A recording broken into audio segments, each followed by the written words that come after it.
अजमेर में एक वक्त ऐसा भी था जब शहर की खूबसूरती के बीच हद से ज्यादा गंदा और एक बेरहम सच पल रहा था, जिसमें एक दो नहीं बल्कि 100 से भी ज्यादा लड़कियां एक ऐसे रैकेट में फंस चुकी थी जहां उन्हें अपनी खुद की इज्जत बचाने के लिए खुद तो उन दरिंदों का शिकार होना ही पड़ता था, लेकिन इसके साथ साथ उन्हें अपनी और भी दोस्तों को इस स्कैंडल में धकेलने के लिए मजबूर किया जाता था। ये केस भारत के इतिहास में उन केसेस में से एक है जिसे याद कर कर इसका शिकार हुई सिर्फ उन लड़कियों की ही रूह नहीं कांपती, बल्कि हर वो शख्स दंग रह गया जब उन्हें इस केस के बारे में पता चला।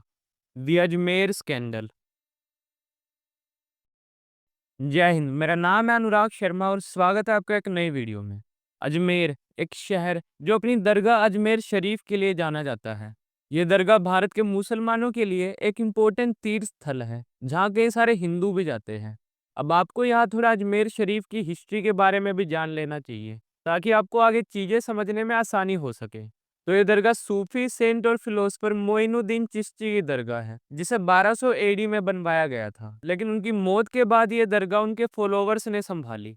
अंत इस दरगाह की देखरेख करने वाले जो भी पावरफुल मुस्लिम्स थे उन्हें अजमेर के खादिम्स कहा जाने लगा, जो अजमेर शरीफ दरगाह की देखरेख करते हैं। और ये जो खादिम्स फैमिली है इन्हें मोइनुद्दीन चिश्ती के वंशज भी माना जाता है, जो आज भी अजमेर शरीफ दरगाह को यही लोग संभालते हैं, जिसके चलते ये 1990s के दौरान भी ये खादिम्स फैमिली इन्फ्लुएंशियली भी काफी पावरफुल थे और एक स्ट्रॉन्ग पॉलिटिकल बैकग्राउंड भी रखते थे। अब इस कहानी की शुरुआत इस फैमिली के 3 लड़कों से होती है।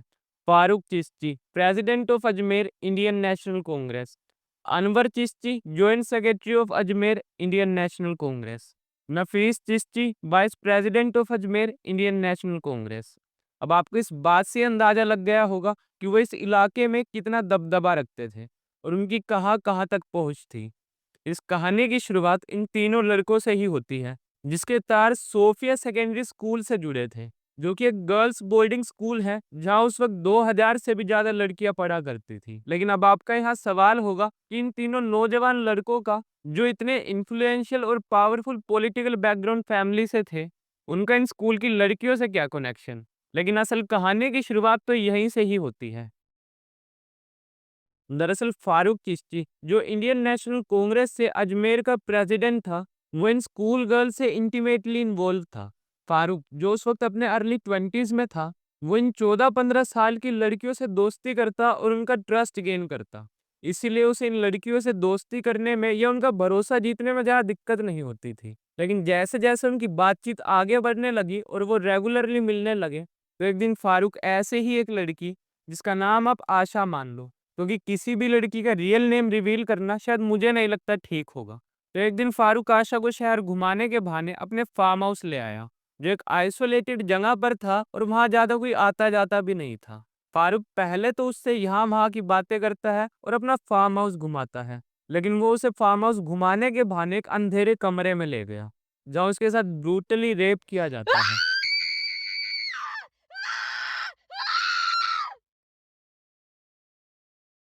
लेकिन वो यही नहीं रुका, बल्कि उसका रेप करने के बाद उसकी इसी हालत में कई सारी फोटोज खींचता है और फिर बड़ी ही बेशर्मी से हंसने लगा। लेकिन वो उसका रेप करने के बाद उसे मारने के बजाय वापस उसे अपने हॉस्टल छोड़ देता है, जिसके साथ इतना घिनौना काम किया गया हो और ऊपर से उसकी ऐसी तस्वीरें खींचकर उसे चुप रहने की धमकी दी जाए। तो वो क्या इस हालत में होगी कि वो किसी को कुछ बता पाए या पुलिस कंप्लेन कर सके, क्योंकि अगर वो किसी को कुछ भी बताती तो पहली उंगली लोग उसी पर उठाते कि वो उसके साथ वहां अकेले क्यों गई वगैरह वगैरह। और ऊपर से वो फोटो लीक होने का डर अलग से। इसी के चलते वो चुप रही और एक के बाद एक फारूक और उसके साथियों की दरिंदगी का शिकार होती रही। लेकिन ये सिर्फ एक केस नहीं था, बल्कि आशा के बाद उसकी दूसरी दोस्त, जिसका नाम रिया मान लेते हैं, वो भी इन लड़कों से मिलती है। लेकिन इस बार उनके इस प्लान में आशा को भी ब्लैकमेल करते हुए इन्वॉल्व किया जाता है, जो उन लड़कों की दोस्ती अपनी दोस्त रिया से करवाती है, जिसके साथ वही दरिंदगी दोहराई जानी थी। एक दिन वो लड़के आशा को फोर्स करते हुए कहते हैं कि वो अपनी दोस्त रिया को फार्म हाउस लेकर आए। अगर उसने ऐसा नहीं किया तो वो उसकी फोटोज उसकी फैमिली और स्कूल में भेज देगा, जिसके चलते आशा बदनामी के डर से रिया को फार्म हाउस ले जाती है, जहाँ उन्हें फारूक मिलता है। फारूक उसे फार्म हाउस घुमाने के बहाने उसके साथ भी वही दरिंदगी करता है जो उसने आशा के साथ करी थी। अब ये सब सिर्फ फारूक अकेला ही नहीं करता था, बल्कि उसके साथ-साथ उसके दोस्त भी उन बच्चियों के साथ वही काम करते थे। कई बार तो वो हैवानियत की इतनी हद पार कर देते थे कि वो नशे की हालत में धुत होकर एक ही दिन में एक ही लड़की के साथ 4-5 अलग-अलग लोग रेप करते थे।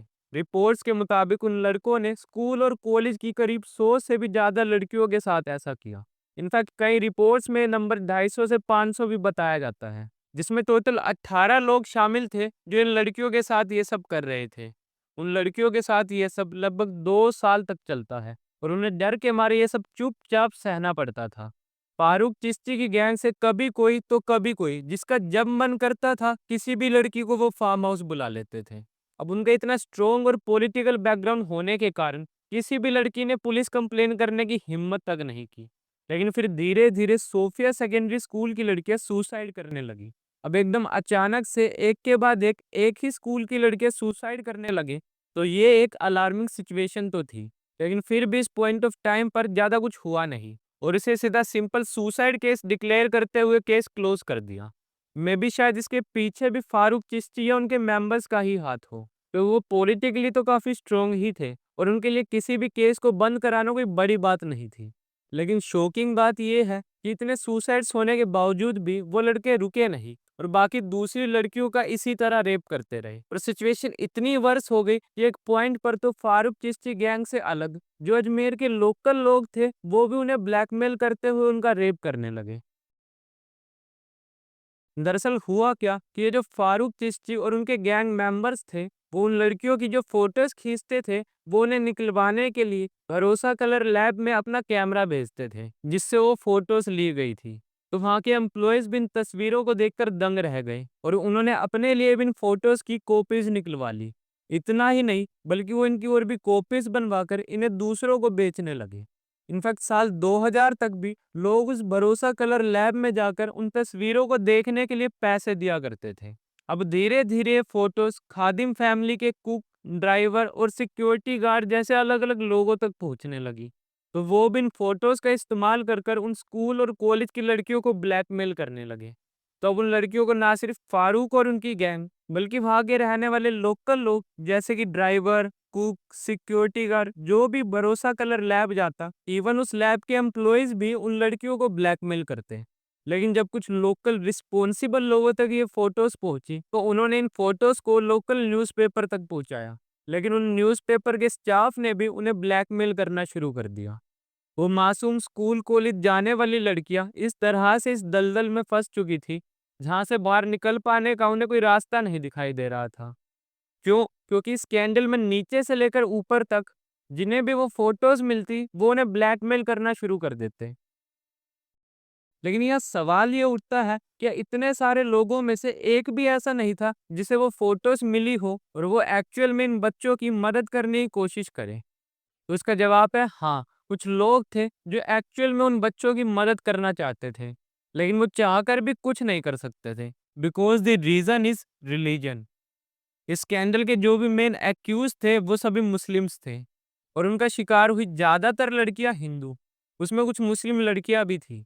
लेकिन इस बात से कोई फर्क नहीं पड़ता और ना ही पड़ना चाहिए कि वो लड़की हिंदू थी या मुसलमान। लेकिन जो भी उन बच्चों की मदद करना चाहता था, उन्हें इस बात से फर्क जरूर पड़ता था। इस पूरे रैकेट के जो मेन आरोपी है वो मुस्लिम है, क्योंकि वो कोई नॉर्मल मुस्लिम नहीं थे जो ऐसे ही अजमेर की गलियों में घूमते हो, बल्कि वो सभी खादिम्स फैमिली से बिलोंग करते थे, जो इंडिया की सबसे होली मुस्लिम साइट को रिप्रेजेंट करते हैं। इसीलिए पुलिस से लेकर पॉलिटिशियन तक सभी को इस बात का डर था कि कहीं इस खबर के बाहर आने से कम्युनल वायलेंस या दंगे ना भड़क जाए, क्योंकि वो साल 1992 था जब पूरे देश भर में बाबरी मस्जिद के विवादित ढांचे को लेकर भी काफी तनाव का माहौल बना हुआ था। इसी के चलते किसी में इतनी हिम्मत नहीं थी कि वो इसका खुलकर विरोध कर सके। हालांकि इसे लेकर हर दूसरे दिन अजमेर के अखबारों में इसे लेकर एक न एक रेप या सुसाइड की खबर जरूर छपी होती थी, लेकिन किसी को इससे कोई फर्क ही नहीं पड़ता था। लेकिन तभी दैनिक नवज्योति के रिपोर्टर संतोष गुप्ता और उनके एडिटर ने इस मैटर को काफी सीरियसली लिया और उन्होंने अपने न्यूज़पेपर दैनिक नवज्योति में इस उम्मीद से एक खबर छापी कि शायद इसे पढ़ने के बाद लोगों की आंखें खुले, क्योंकि दैनिक नवज्योति एक बड़ा न्यूज़पेपर था। लेकिन इसके बावजूद कुछ नहीं हुआ। तो उन्होंने अपने दूसरे आर्टिकल में एक लड़की का चेहरा ब्लर कर कर ये फ़ोटो छाप दी, ताकि इसके बाद ही सही लेकिन कम से कम लोगों की आँखें खुलें। और एग्ज़ैक्टली हुआ भी कुछ ऐसा ही। इस न्यूज़ आर्टिकल के बाहर आते ही जगह-जगह प्रोटेस्ट होने लगे और विश्व हिंदू परिषद ने भी इस मामले को लेकर काफ़ी प्रोटेस्ट किए और अजमेर में भी प्रोटेस्ट होने लगे।